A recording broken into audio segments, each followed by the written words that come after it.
அலைக்கும். சிறுதானியங்கள் இன்றைக்கி காலகட்டத்தில் நமக்கு முக்கிய பங்கு வகிக்குது. அதுலேயும் இந்த கம்பு வந்து ரொம்ப ரொம்ப முக்கியமானதாக இருக்குங்க.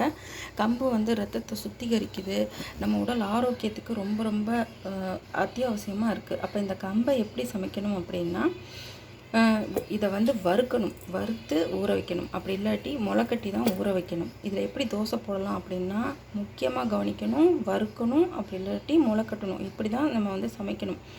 நீங்கள் கிளாஸ்லேயோ படியிலையோ 2.5 உலக்கு எடுத்துக்கிட்டிங்க அப்படின்னா, உளுந்து 3/4 எடுக்கணும். நீங்கள் எந்த கிளாஸில் எடுக்கிறீங்களோ அதே உலக்கில் 3/4 கிளாஸும் கொஞ்சம் வெந்தயமும் எடுத்துக்கணும்.